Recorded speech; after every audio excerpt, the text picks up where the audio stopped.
আরাম, হ্যাঁ শুধু আরাম, রাত দিন শুধু আরাম। আরাম করে বডিটা দেখছি কি করেছিস, হ্যাঁ বডিটা কি করেছিস, পেটটা না কত করে এক জায়গায় দাঁড়িয়ে থাকলে কেউ 5 থেকে 4টে লোককে দেখতে পাওয়া যায় না, এমন দশা হয়েছে। কাজ নাই কাজ দে, কাজ নাই কাজ আমরা সারাদিন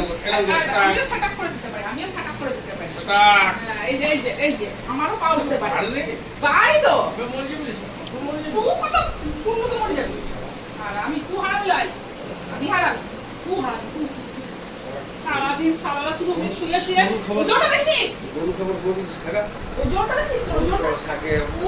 তুই মাছ থাকতে মানুষের কি পেয়েছিস, রাজার হাল পেয়েছিস নাকি, হ্যাঁ হ্যাঁ মাছ ছিল তো, হ্যাঁ আবার মাংস কেন,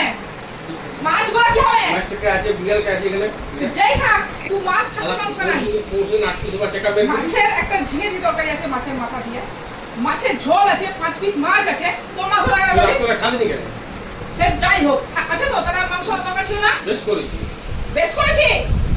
বেটা খাওয়া বলে দিয়ে এটা আবার বেশি, এটা তো মাছে মাছে হয় না, এটা তোর কি আছে, আমি খাবো খাবো। বেটা খাওয়া ঠিক আছে, রাজার হাল পেয়েছি, রাজার হাল, হ্যাঁ প্রচুর টাকা আকাশ থেকে পড়ছে ছাপ, ওই তো আর ছাপ, 500 টাকার একটা নোট পড়লো এখনই। হ্যাঁ এখনই পড়লো 500 টাকা নোট, দুজনে মিলে কি পেয়েছিস, শুধু ভাবছিস আকাশ থেকে পড়ছে আর খরচা কর, আকাশ থেকে পড়ছে আর খরচা কর, এইছিস ও তো 500 টাকা পড়লে এখনই খরচা করে দিবি। এইছিস মাসিক 1000 টাকা তোর বাপের কাছ থেকে দিলাম তো, মাসিক 1000 টাকা নিবি, ওইটাই তো 1000 টাকা তো 1200 পাও না, তো বলে আমি 1000 টাকা বলবো না 1200 পাও না, না বলে 500 টাকা বেশি আমি বললাম মাসে কত দেবো, 700 টাকা তো বাড়তি বলে যে 500 টাকা তাহলে 1000 টাকা তোর বাড়তি লোক বলেছিল অর্ডার বোনাস, এসে কি মান সম্মান খুশি কিসের রে, বোনাস? পয়লা বৈশাখের বোনাস, তো সেটা তুই আমাকে বলেছিস কি তাই বলে না 500 টাকা পাও না, কালকে মাছ মাংস খাবার সময় মনে থাকে না, কাজের মাস থেকে না আসবে, 200 দিয়ে দিবি, আর কাজের মাসে না তোকে আমি কাজ করবো, সব সব করবি, কালকে 200 দিয়ে দিবি,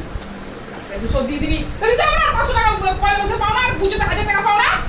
কালকে 200 দিয়ে দিলে হলে 200 দিয়ে দিলে হলো, তোর উপরে কেস পাবি, তাহলে পাশে পালিয়ে যাবে, তোকে রাখাবো আমি, মাসি বললে আমাকে ইয়া 300 টাকা পার মানে কেটে দিল, তাও বলছে আমার তো তুই আমিও জানি না, ও তো বলেনি কিছু, তুই খুলে বলতে হয়েছে যে বোনাস 500 টাকা 500 তুই টাকা খুলে বলতো, তুই জানিস না, তুই জানিস না, না বলছি তো মাসিটা এবার কিরকম দিয়ে তারপর পালিয়ে যাবে, সারা কেমন পয়সা না পেলে, একটুকু রান্না তো গরুর খাবার করে দিলাম, তো গরুর খাবারটা খাবি, গরুর খাবার তুই খাবি না, আমি এত মাছ মাংস দেখছি। পর কাজের মাসির সঙ্গে তোর পয়সা বেড়ে না কেন, ওর পালিয়ে গেলে আমার এই খোড়া হাত ফেলে কি করে খাই দেবো, আচ্ছা টেনে দেবো, সব করাবো, বাসন মাজাবো, কাপড় কাচাবো, দিদি বলে যে হ্যাঁ, বোন, বাসন মাজাবো, কাপড় কাচাবো, ঘর মোছাবো, সব করাবো, সব সব সব সব করাবো, তখন দেখবি কত মজা লাগে, বাচ্চারে বাচ্চারে দেখবি কত মজা লাগে, মনে করে বাচ্চারে সব যদি না তোকে কাজ করেছি, বাচ্চারে মনে করে বাচ্চারে শয়তানের সঙ্গে লেগে লাভ নেই। চল।